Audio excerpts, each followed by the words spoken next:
Buenas tardes. En esta ocasión vamos a empezar a trabajar esta semana lo que son las relaciones empíricas y prácticas para la convección forzada y mecanismos de transferencia de calor. Esto viene cubriendo parte del capítulo 6 del libro de Holman y pues son relaciones basadas en análisis experimental y empírico que ayudan, sobre todo en procesos de diseño, a tener una idea de cuáles son nuestros límites operacionales y cuáles son las condiciones a las cuales pues, debemos desarrollar, diseñar los equipos para procesos de transferencia de calor.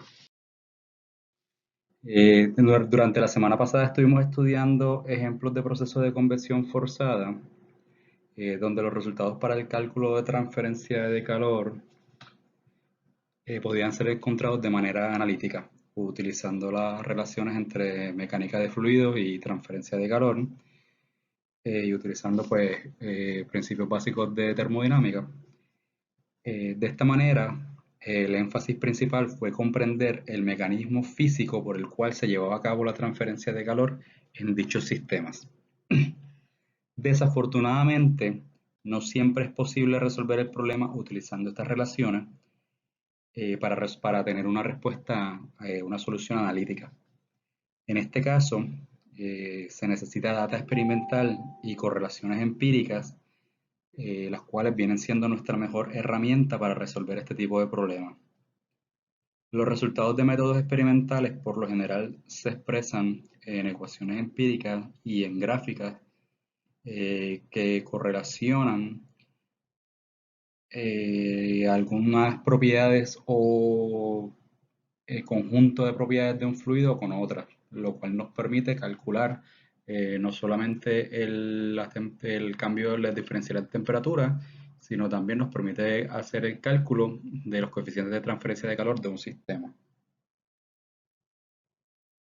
Esto es un poco complicado para el desarrollo de soluciones por métodos experimentales, ya que si existe una solución analítica para el problema, estas correlaciones experimentales se utilizan más para corroborar si la solución analítica está correcta.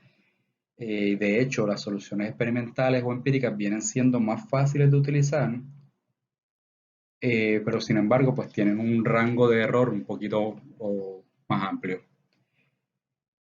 Sin embargo, en el caso en que una solución analítica no está disponible, no hay una forma de verificar si los resultados son correctos y se debe basar en la intuición o la experiencia y el conocimiento previo del sistema para identificar si el resultado empírico o experimental pues, es acertado o es eh, representativo de lo que estamos observando en el proceso.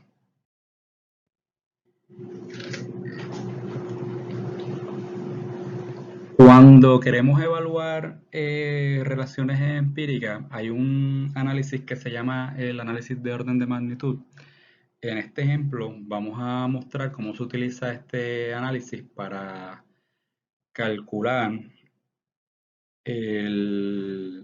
para encontrar una solución que nos relacione el grosor de la capa límite hidrodinámica con la distancia dentro de una superficie donde está fluyendo un fluido. En este ejemplo, se utilizan las ecuaciones diferenciales características y condiciones de frontera de un sistema, el cual es un fluido fluyendo sobre una placa plana, para el desarrollo de una relación funcional basada en estas ecuaciones que gobiernan el mecanismo de transferencia de calor y momentum. Las ecuaciones gobernantes para el sistema de una placa plana son la ecuación de momentum y la ecuación de continuidad para coordenadas rectangulares. Si asumimos que la velocidad del flujo dentro de la capa límite está en el mismo orden de magnitud que la velocidad del fluido que se mueve libremente, que es la velocidad del fluido en el infinito, como observamos en la tercera ecuación de la izquierda, y que a su vez el componente en Y es del mismo orden de magnitud que el grosor de la capa límite, que está identificada con el valor de delta, tenemos en este caso nuestras condiciones de frontera necesarias para reescribir las ecuaciones características o gobernantes de este sistema. Al reescribir estas ecuaciones en función de U infinito y delta, tenemos la ecuación 4 al del lado izquierdo, la cual también puede expresarse como se ve en la última ecuación al del lado izquierdo. Este rearreglo nos permite expresar todas nuestras ecuaciones, como dije anteriormente, en términos de U infinito y delta para la componente en Y. Con la nueva ecuación de continuidad rearreglada y expresada en términos de U y de delta, podemos reemplazar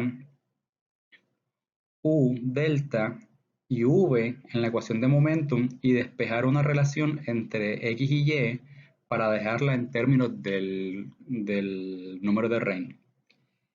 Esta variación funcional del grosor de la capa límite con el valor de Reynolds y la posición en X es exactamente lo que estábamos buscando y es comparable a la expresión encontrada al resolver este problema de forma analítica, como se hizo en el capítulo 5. Lo pueden observar, lo pueden revisar, la sección 5.4.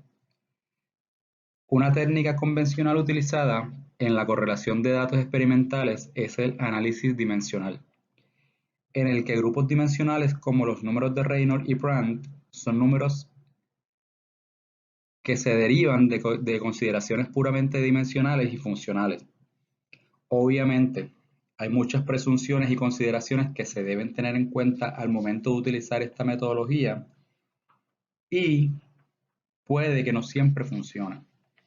O podemos tener valores de error significativamente altos, lo cual pues, nos da una respuesta aproximada, pero no una respuesta que aplique para todas las condiciones que encontramos en un sistema de transferencia de calor. Otra aplicación para el cálculo de la energía transferida en un sistema totalmente cerrado, en este caso con flujo turbulento, es la correlación de Ditus y Volter. En esta ecuación, que tiene raíces experimentales y que es aplicable solamente a sistemas con flujo turbulento en tuberías lisas y en un rango de Prandtl de 0.6 y 100, que es la ecuación que estamos observando en la presentación. Muchas de estas relaciones pueden ser encontradas como la figura, donde estamos relacionando la dependencia de la transferencia de calor con el número de Reynolds. Como este ejemplo, hay muchos otros que pueden revisarlos en el capítulo 6 del libro de Holman. Sin embargo, hay que tener mucho cuidado y ser muy crítico con la data que se utiliza para crear este tipo de diagramas. En la realidad, los datos pueden no ser tan consistentes como observamos en la gráfica, que tenemos una línea recta donde todos los puntos caen encima de esta recta. Y los porcientos de error pues realmente serán mucho más altos. Sin embargo, como dije anteriormente, para tareas de diseño, estas aproximaciones suelen ser bastante certeras. Este es un ejemplo donde vamos a estar utilizando este tipo de correlaciones y es un problema que está en el libro, donde tenemos un aire fluyendo en una tubería de 1 pulgada de diámetro con una presión de 2 atmósferas.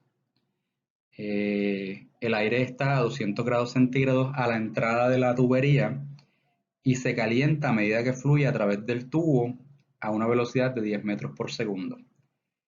El ejercicio nos pide calcular la tasa de transferencia de calor por unidad de longitud del tubo, o sea, Q sobre L, si se cumple una condición de heat flux, que es el flujo de calor por unidad de volumen constante, por unidad de longitud constante, en la pared, de la pared hacia el fluido. Y la temperatura de la pared dice que es 20 grados por encima de la del aire todo el tiempo en el recorrido de los 3 metros. ¿Cuánto incrementa la temperatura del bulk, la temperatura del fluido, en esos 3 metros de tubería?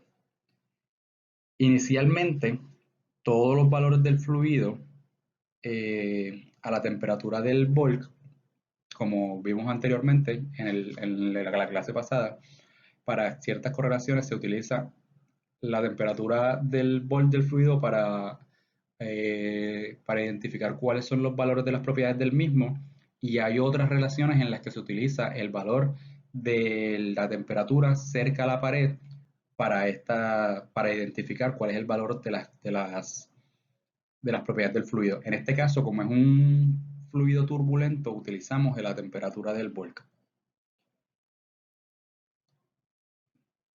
Con estos datos, inicialmente podemos calcular cuál es el régimen de flujo del sistema y así identificar qué correlación podemos utilizar para el cálculo del coeficiente de transferencia de calor.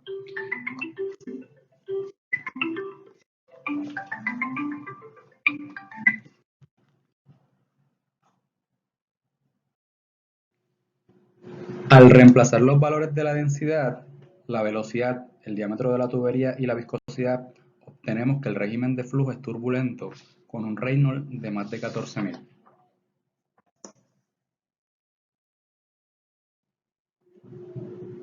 Con este valor de Reynolds, identificamos la correlación que podemos utilizar para calcular el coeficiente de transferencia de calor.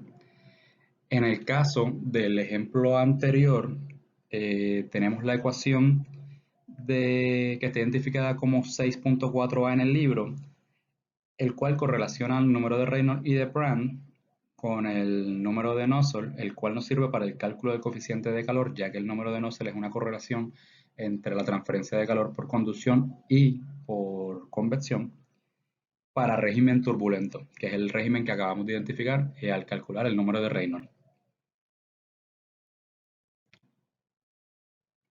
Al reemplazar los valores obtenemos un Nusselt de 42.67 que se utiliza para el cálculo de coeficiente de transferencia de calor por conducción. Como sabemos, y dije anteriormente, Nusselt es una relación de convección de un sistema con la conducción, relacionados por una dimensión característica del mismo, en este caso, el diámetro de la tubería. Al despejar para H, que es el coeficiente de transferencia de calor por convección, tenemos un valor del coeficiente de 64.85 watts sobre metro cuadrado por grado centígrado. Siguiente, podemos utilizar la ley de enfriamiento de Newton para calcular el flujo de calor por unidad de longitud en la tubería. Al utilizar la temperatura del bulk y la temperatura de la pared como el gradiente de temperatura, con este valor podemos calcular el valor de delta T del bulk a lo largo de los 3 metros de tubería. Simplemente multiplicamos la longitud característica que nos dieron del sistema, que sería la longitud de los 3 metros, por el valor que calculamos anteriormente, que era Q sobre L, reemplazando los valores de las variables dadas, como la densidad, la velocidad, el diámetro de la tubería, y obtenemos que nuestro delta T del bulk es de 40.04 grados centígrados. Esto quiere decir, nuestro fluido se calentó desde la entrada hasta la salida en una magnitud de 40.04 grados centígrados durante ese recorrido de 3 metros a la velocidad de 10 metros por segundo que se iba moviendo. Nosotros no vamos a ahondar mucho en este tipo de correlaciones empíricas o experimentales, pero les recomiendo que revisen el capítulo 6 del libro para que tengan más claro cuántas correlaciones podemos encontrar en términos de cuando nos movamos a la parte de diseño de intercambiadores, y próximamente les estaré enviando ejercicios de práctica para este capítulo. Por lo pronto esto va a ser la clase de hoy. Como les dije, estoy teniendo problemas con el internet y con el fluido eléctrico. Voy a estar tratando de subir la segunda presentación antes del miércoles y dejarles una asignación de igual manera para el día viernes. Espero que todos sigan bien y, como saben, cualquier duda o pregunta que tengan me pueden contactar y pueden utilizar las horas de oficina. Que tengan un buen día.